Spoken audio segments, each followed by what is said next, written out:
Hello and welcome to the Keeping Her Keys podcast.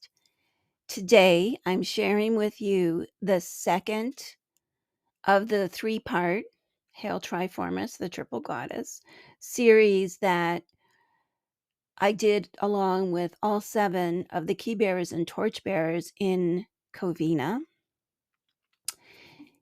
This time we are talking about Demeter or Demeter if you prefer. She's a really fascinating goddess, but she can be off-putting.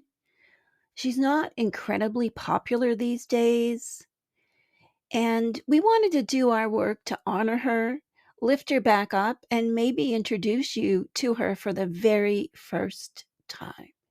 Demeter, mother of Persephone, goddess of agriculture,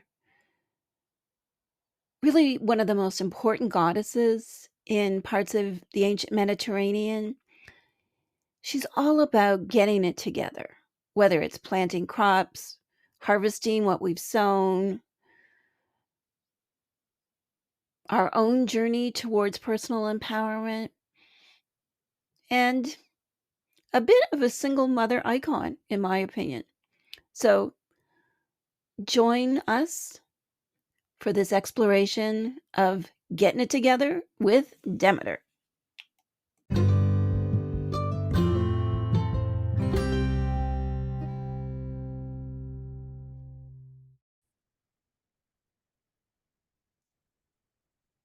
So we are going to be talking about one of the most challenging expressions of the goddess, for me, at least personally, and that's Demeter or Demeter, mother of Persephone.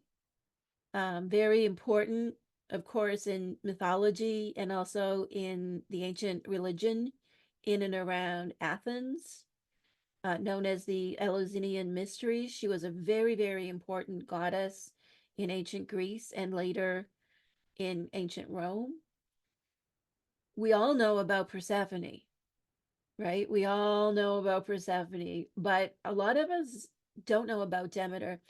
And it's interesting. I think I first wrote about Demeter probably 7, 8 years ago. And why I wanted to write about her was because she is portrayed like in some of the books, like Jean Shinoda Bolen's books and so on. But Persephone is always like the star in those books. And Demeter is kind of like this needy, picky helicopter mom.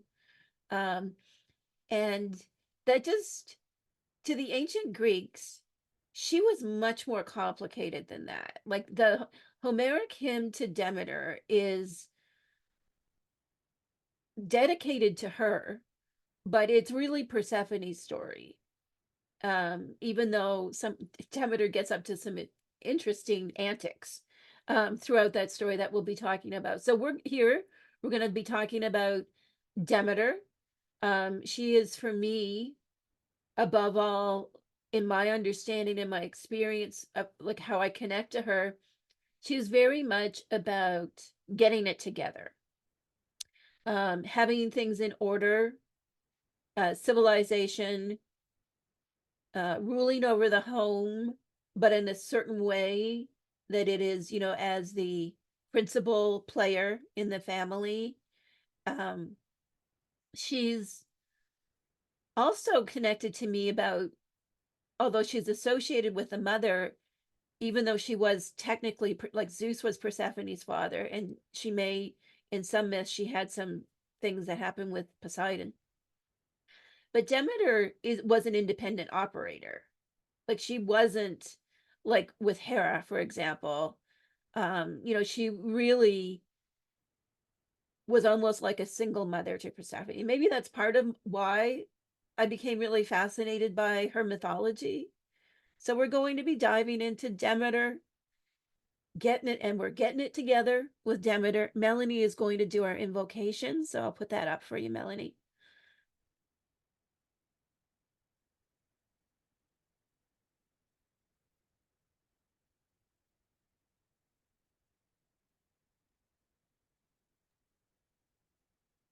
So this is from a book called Patnia, which is a devotional anthology in honor of Demeter. And the poem's called Through the Pain. When she vanished, you wept salt tears. The earth could not conceal your daughter from you, and yet for a time you were lost, like a mortal. You remind us that pain can cripple even the strong, and you show us that sometimes solitude is best. These are not the only lessons you teach. From you, we learn to rise anew from the tears and face the dawn. Because of you, we know that spring will come again. That's so beautiful. Hail and welcome, Demeter, to our conversation. So, Melanie, you have a very special relationship with Demeter. So, I what would you do. like us to know? Um, I didn't mean to crack there. I was just thinking like I just hear her yelling and I think she can be complicated because of and not even just like the modern interpretation of the mother archetype. But I'm also thinking about going into the month of Kore and how we study the archetype of the creator, particularly in Kim Cran's The Wild Unknown Archetypes deck.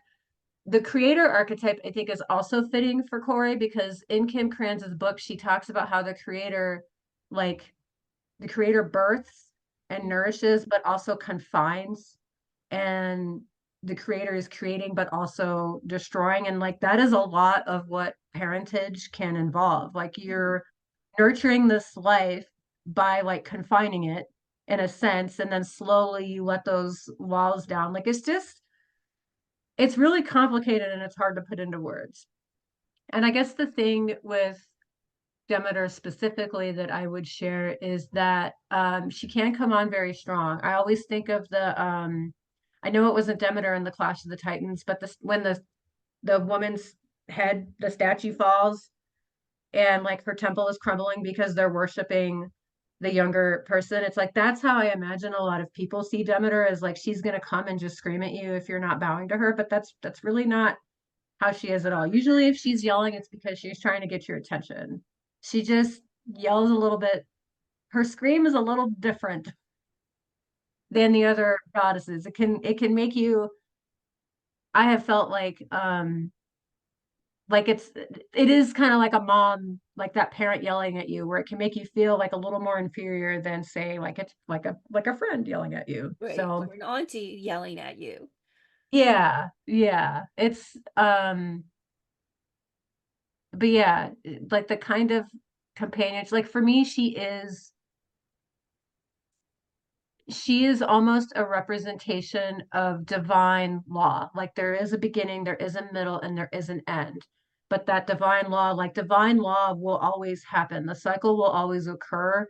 It's almost like you have to really find your place within that cycle because it's going to happen whether you want it to or not. And like the acknowledgement of that, for me, it can bring a lot of peace. And you can put that into context of relationships, careers, Mm. anything. Like the cycle is always going to occur. And it's, Mhm. well, how do we fit within that?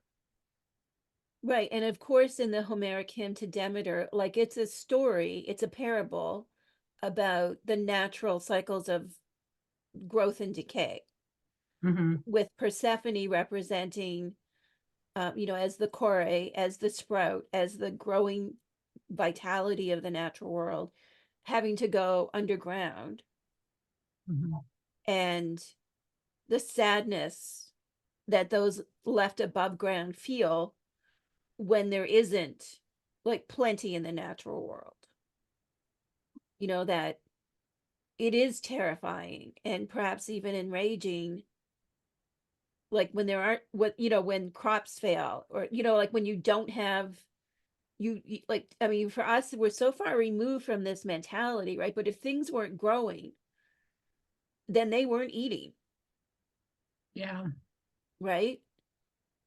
um when it was winter, and there couldn't be as much hunt, you're like this, it was their whole take on the seasons was so different. And that she is the one who symbolizes the ability, like, of the seasons to change. so that she can be this verdant growing season, but she can also be this harsh, bleak, unforgiving winter. My favorite line from the Homeric hymn is when she first realizes that Persephone is missing, and it's like grief seized her heart, and with both hands she tore the veil from her ambrosial hair and threw on a black cloak and sped like a bird over the sea. It's like, oh, it's winter. It's like she changed that quick. Like it Yep. just, that cycle changed that fast. Um, and then thinking about ambrosia being the food of the gods, not the rice pudding, like that denial of that godlike power. And I mean, even with the seasons back then, their people's lives literally depended on their seasons bearing fruit. And I think in modern society, a good take of that could be the cost of living. Mm-hmm.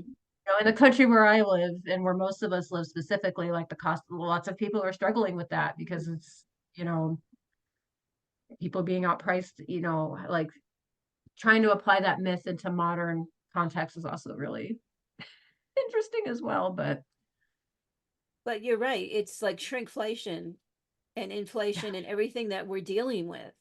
Like we are literally seeing Demeter with her black cloak every time we go to the supermarket, Hmm. because it's slowly being taken away from, maybe not with the brutality, that like of people who, subsided purely from the land, but there is that kind of fear of like something is taking this away from us, which, is terrifying. I think that's such a good point. And as a story of, I think as a story about the natural cycles, like bringing in modern consumer society, like also shows us how different life is from back then. But spiritually, I mean, the idea of winter, um, and the rage of Demeter.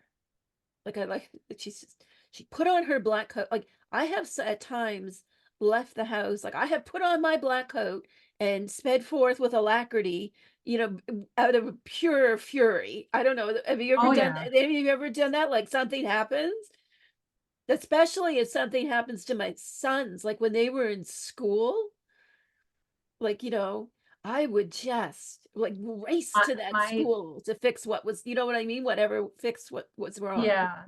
Mine is his long hair. He gets a lot of flack for his long hair. And that, like, nothing makes me put on my black cloak faster than when you pick on my son for having long hair. Like, no.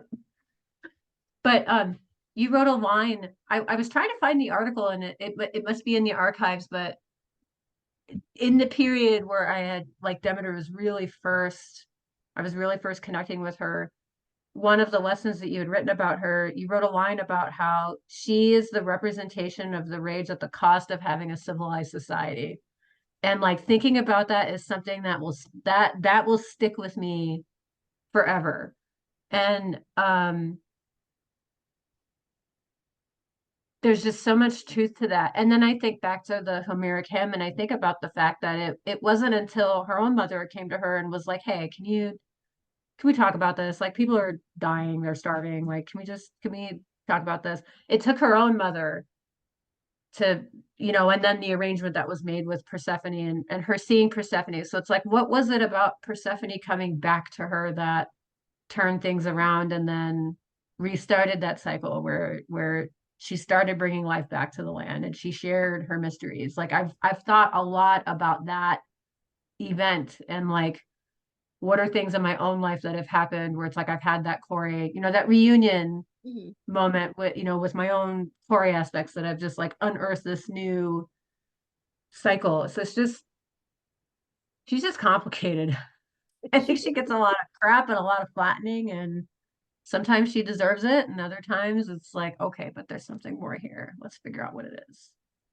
Well, I think you hit on a good note there, that this idea, and in, different psychological analyses of Demeter and Persephone, It's this aspect that, you know, we contain within ourselves both Demeter and Persephone.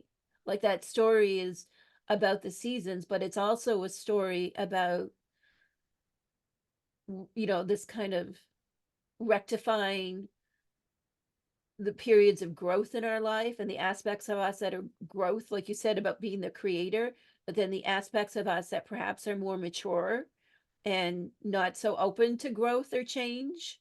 I mean, Demeter certainly had the "I fear change" like slogan written across her forehead, right? Like when, in Oh terms of yeah. like Persephone going to the underworld, she didn't want that change. And she's a goddess. It wasn't like it was she was losing her daughter, she was getting old, going to grow old. It was the change, again, having something precious taken from us Mhm. and then feeling not powerful enough to go and get it back. Without getting too much into like helicopter parenting and everything. But Liz, I want to like talk to you about this because you have some really intriguing insights about like Demeter's approach. So if you're not familiar with the Homeric hymn to Demeter, here's the story. Zeus and Hades cook up a plan that Persephone is going to become Hades' wife, as is often the case in things involving Zeus.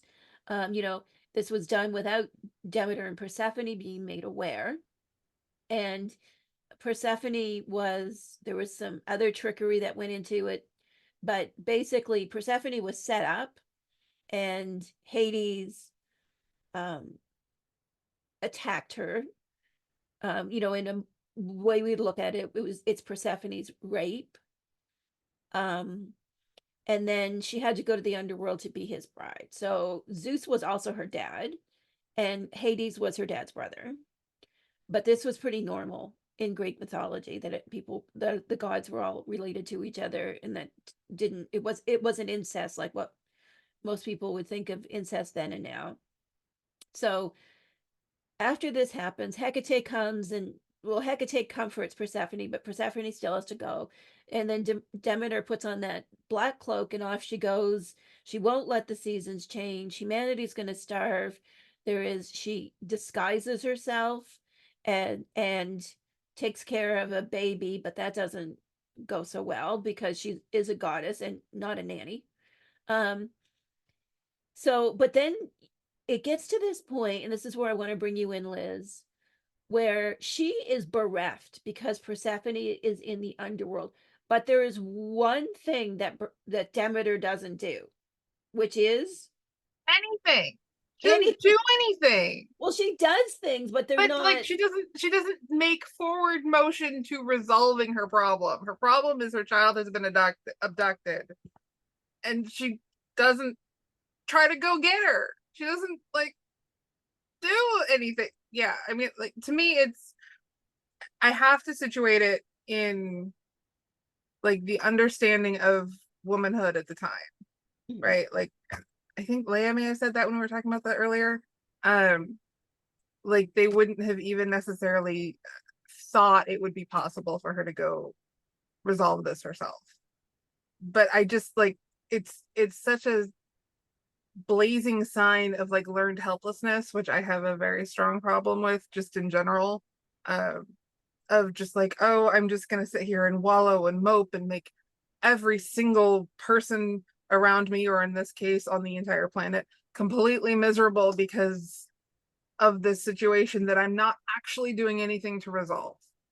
I'm not actually taking action, like forward momentum, positive action to fix anything. I'm just being miserable and making everyone else miserable too. And like, I have to say, like, this Demeter is not the Demeter that I have interacted with personally. Like, this is the Demeter of the story, Right. right? And so, like, for all of you that love Demeter, I'm not saying this about Demeter. I'm saying this about the Demeter of the story. And, but just personally, it hits so many triggers for me of like, I can't be around that kind of person. Like I can't, because again, now I'm thinking of her as a person, not as a goddess either. But like I just the learned helplessness and just like accepting learned helplessness and just not trying to do anything productive about the situation. I can't. It drives me insane. So Right, and it's weird in the Homeric Hymn, and so the Homeric Hymn is quite old. Um, it's older than, like, so we're talking over 2000 years ago. So it's an old story, and it would have been a story known like throughout kind of the rise and the establishment and the fall of the Greek Empire, and then the rise and so on of Rome. Like, it was a story that really even predated the Greeks, is what scholars think. And it's a story about the seasons. And then the Greeks would have embellished it, like you said, and they added all this stuff that was like how women were treated. because like the part about the seasons I totally get intellectually, Right. right? Like you understand why she can't do anything because that's how seasons work. There's not somebody who just decides tomorrow it's fall, right? That's not the way like the planet works. So the function of the story to explain an unexplainable event, why seasons change, makes complete sense. But then when you add the wrappings of the societal expectations of what a woman would or would not do, like that's the part that just hits all my buttons. And so you can like appreciate it for its mythological function and also want to strangle it for its like implications about like what is appropriate for me as a woman to do. Yeah, like Right. it's very complicated. It wouldn't be so good of a story, and like this links us into like Aristophanes and Euripides and Sophocles, like their plays. Like this was for entertainment. So it would be really boring if the story was Persephone goes down below to be Hades' queen, Demeter goes into her cave or does some nice things for humans to help them overwinter, and then Persephone comes back up. Like, that's not entertaining. So I think there's something we need to, always think about, is that these myths in the plays were for entertainment. And so it needed to be entertaining and have, the Demeter raging, and then the business about when she was taking care of this woman's baby, she was making the baby immortal by cooking it in fire every night. Which, because she's a goddess, it wasn't actually hurting the baby. But then the woman found out, and things, obviously the woman was not happy. But so these are like entertainment. But then when we look at like, well, how was Demeter worshipped? And we have to kind of have this like bivalence when we're exploring these goddesses, right? To say, like, how are they actually worshipped and understood? And then what are the myths and the plays, which are for entertainment, saying? Like, obviously, there's a meshment there, but it's also different. I want to go back to the baby in the fire for a minute, because like I think like a lot of times that part, like when you tell like the 2-second version of the story, you just kind of leave that whole part out, right? Because it doesn't really change anything about what happens with Persephone. But it's like, to me, it like there's such a nugget in there about like the fact that time will make changes whether you want them to or not. Right. Like the seasons will change, your baby will change, your whatever, like the changes are going to be done without your permission. Yeah. Like, I don't know, there's something in that divine law, like the cycle is going to happen. Yeah. It's very like, I don't necessarily agree with the things that Demeter's does in the hymn. Like, I'm with you. I can totally see where you're coming from, because I have a lot of those similar experiences. But I can appreciate the exploration of what the rape of Persephone, we can refer to it as, what that event does to her and how they describe it. It actually reminds me, I just had this thought while you were talking about it, of the show WandaVision. And if you've never seen it, like that, it's an absolute beautiful exploration of what grief can do to a person. And Wanda essentially nearly destroys an entire city. Like, it's not clear whether she realizes what she's doing, but she hurts a lot of people because of her own grief. And yeah. Well, if you want to take her to full Demeter land, then you go to Doctor Strange. Oh yeah, And yeah. like, We won't even you know what I mean? let's Like she does yeah. go full She does Demeter. do it. She does do a full Demeter. And also I think it's interesting that they chose putting the baby in the fire to make him immortal, because it's like the fire of creation. Mhm. You know, it's like, I get why the mom was upset, but I can, like, again, I can also see the thematic and the entertainment value of it. Yeah, right, the entertainment value of the, which of course this would have been done off stage. Like, Or it would have been a loaf of bread. or it Right? would have Like, been, you would right. just wrapped a little They loaf of didn't bread have in our some. special effects. Could you imagine if they made like a big budget Homeric hymn to Demeter? I think that'd I'm be in. amazing. It Yeah. would be amazing, wouldn't it? There's 2 points that I wanted to add to this. The first, thinking about the hymn, I think it's very much about the concept of women and emotions. Society's aversion of our gaze when someone is in grieving or crying. They're labeled as hysterical, as crazy, to the point where no one took Demeter seriously until everything froze over and there was no food. And so it's kind of that respect of a person's grief, I Mhm. think. And then the second point I want to make too is just the humanization of Demeter. Because I mean, symbolically, we could also look as like Persephone getting abducted is sort of like Demeter's inner child Mhm. leaving her, and then she has to seek comfort from her own mother. She's a human too. It's kind of like, I think of in an instance in my own life when I went to my mother crying and she's holding me, and then she starts crying and say, I want my own mom. Right. And so I think that as well of, Demeter, the concept of, as a society, once you become a mother, you're just held to these completely different standards and judged, and everything your children do, it's a reflection of you.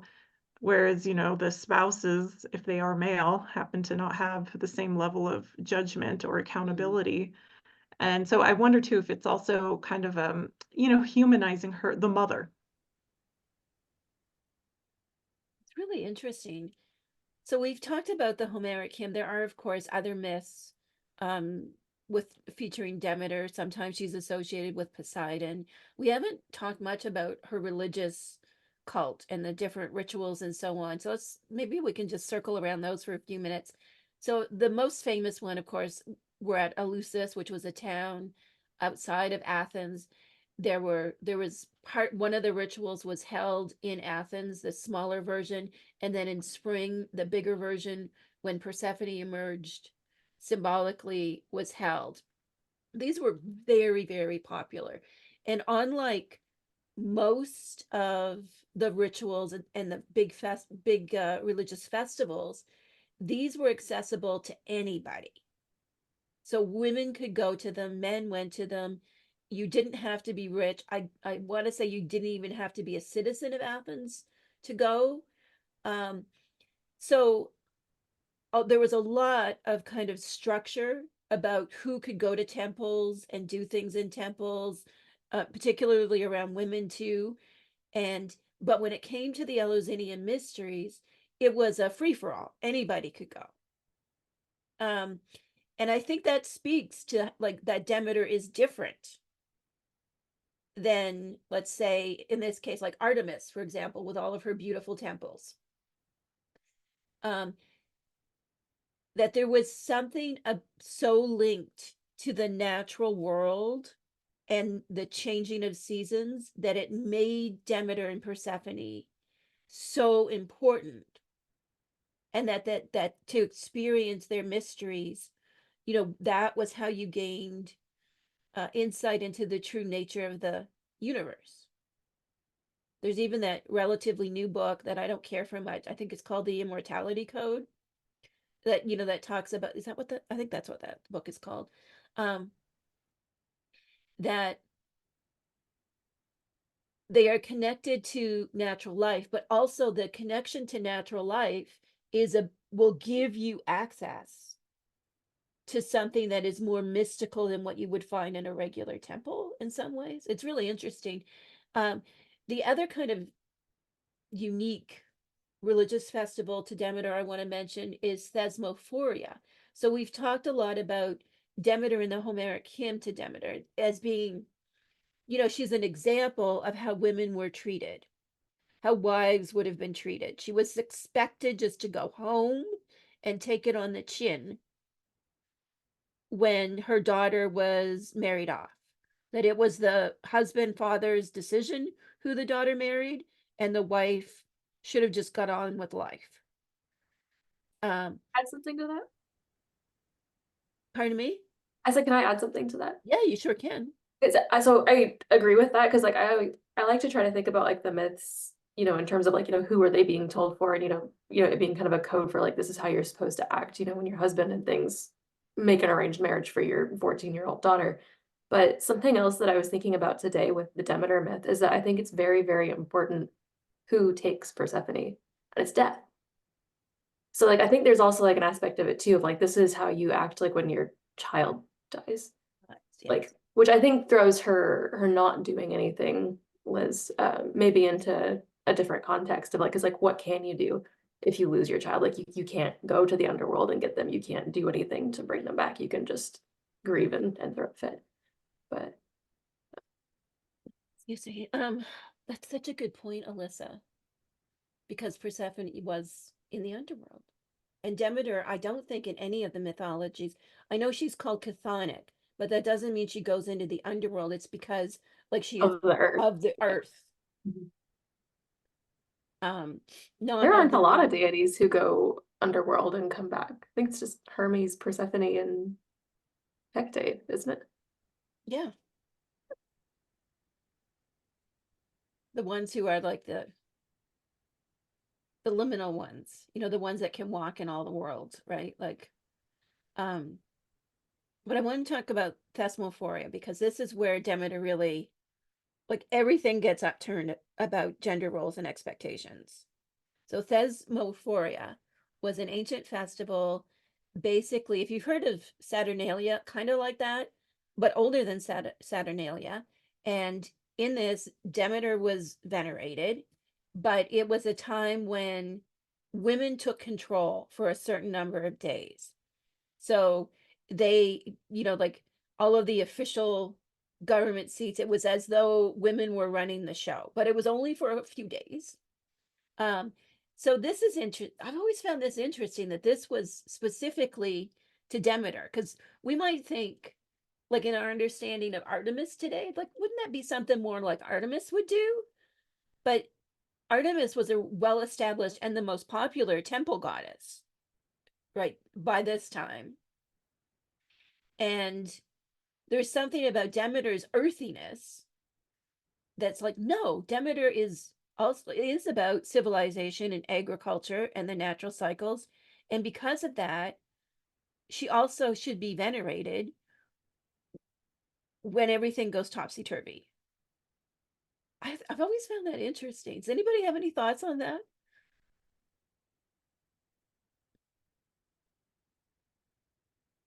I can keep talking about Thesmophoria is always kind of It's fascinating it's me. interesting, like because they it's like they suspended law for a few days, but they also did special like burying practices too, and special sacrifices with serpents and pigs and abstaining from certain foods. It's very interesting. It took, did it take place? What time of year did it occur? I It think it was was the in the, fall.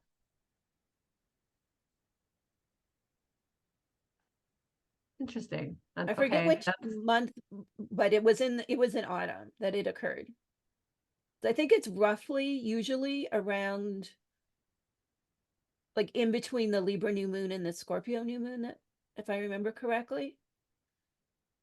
But I forget the actual like days in the Hellenic calendar, because it had set dates, but their calendar was lunar, so it would have moved. The days would have moved around. Yeah, It's and this interesting whole too, though, thing, because like that would be the time that Persephone is descending or preparing to descend. right? Except in that area of the world, it actually isn't, because their growing season is like their winter. Like they don't really have a fall. Like they have second crops that grow all autumn, whereas us who are like in parts of the world where we really, like there aren't crops that grow all year round. Like we think, oh, that's when Persephone descends. Except for them, it was like roughly around the time when they were planting again. Um, because Persephone being in the underworld, what's like in a modern sense, it would only be 3 or 4 months a year. Well, okay, so that Thesmophoros is like it's like the secret of her cultivation and her mystery, right? Like so if it, I wonder if it's not like an homage or an honoring of like still being able to have crops during that period when Persephone is not there. So like they're doing this special rite in autumn, knowing that Persephone is not going to be there. So it's like this extra honorific to Demeter to make, to get them through that second harvest or that. Yeah, that time of the year. Mm. Like when you think about a part of the world, where things grow roughly like from April to November or even into December. And some parts of the Mediterranean, things grow all year round. They just don't have like the kind of winter we have in more northern areas. So it's interesting, but thesmophoria has always been something that fascinated me. And you made a good note, like it's associated with the thesmophoros is associated with like Demeter's mysteries and these things where they had with these, they called them megara, these boxes where they would make these offerings to Demeter. And while there is very little known about the Eleusinian mysteries, there is quite a bit known about this festival, and that, like the pigs would be sacrificed and so on. And it's all this idea about this, like this pit in this temple where the sacrifices would be made by women. And like it's about her earthiness, like it's about fecundity, right? Like it's about fertility, because giving like making these offerings to Demeter to please her would, I think, reinforces what you were saying, Melanie, about like this is associated with the growing season.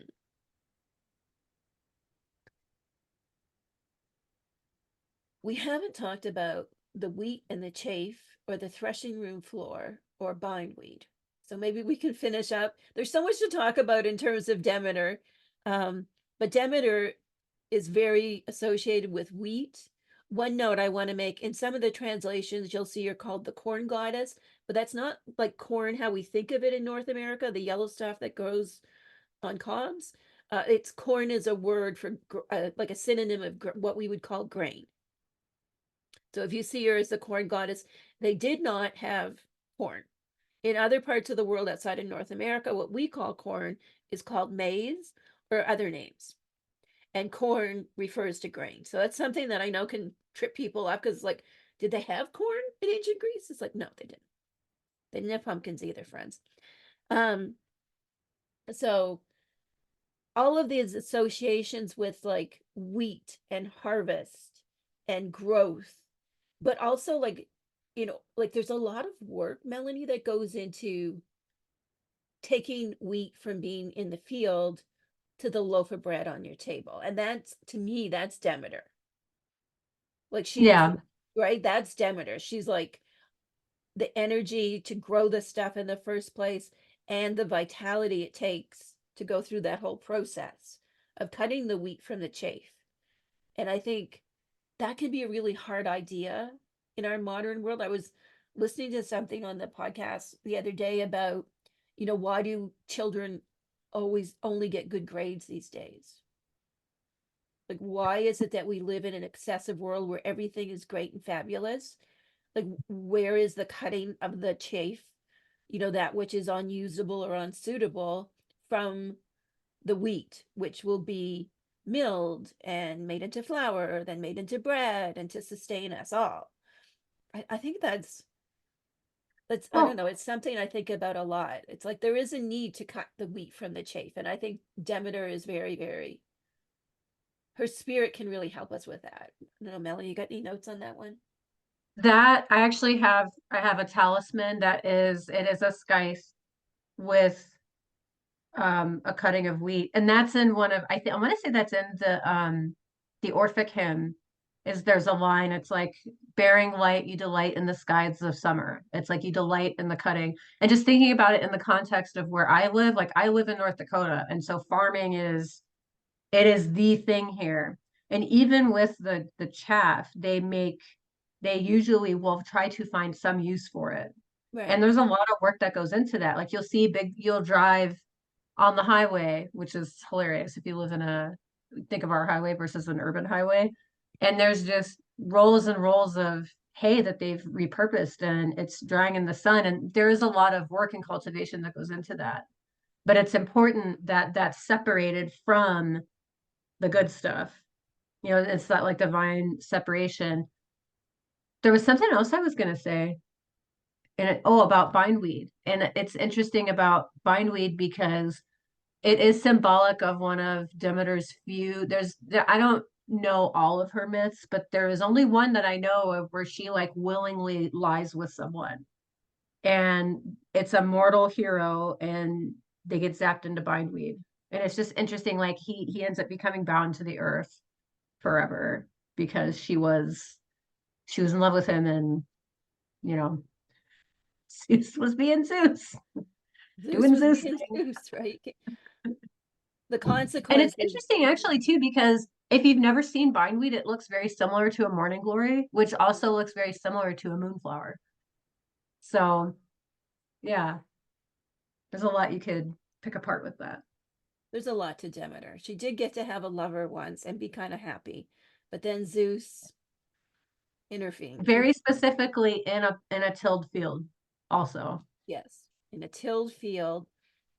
Again, I think probably we could do a lot about talking about that myth too, right? It's like the tilled field representing, like the harvest is complete. It's time to go home and do other things. Mm-hmm. Um, Enjoy the fruits of your labor. enjoy the fruits of your labor, and she did. And Zeus didn't like it. And the threshing room floor, which is the place where the chaff would line the floor, and they would use that to protect the floor. Like you were saying, Melanie, it's like the way they would work with the grain.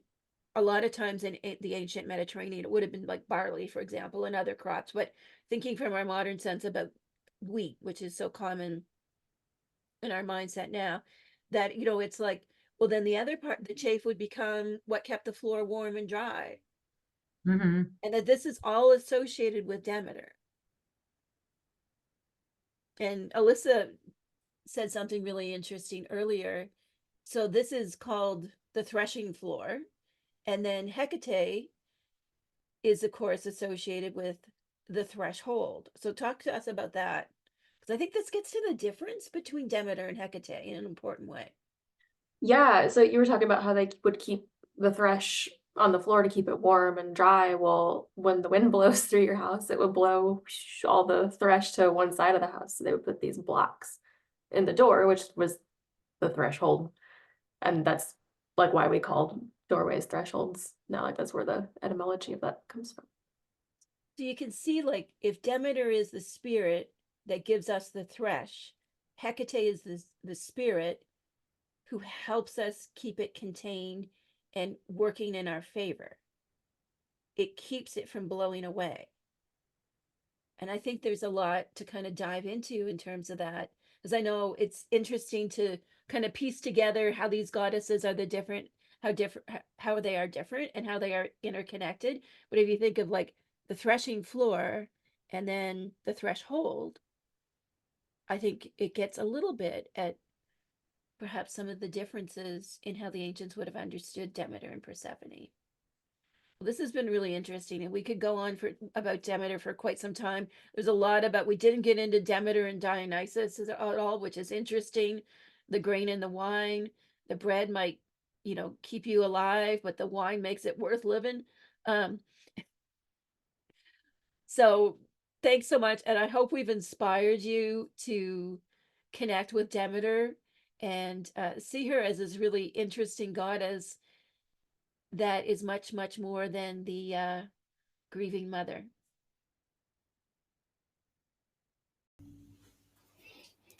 If you enjoyed this episode with all of us sharing our thoughts and experiences of Demeter, consider joining Covina, the Coven of Hecate. You can find out more information at keepingherkeys.com. Hail Hecate, and of course, hail Demeter. Oh, and let's not forget Persephone. The three of them go together.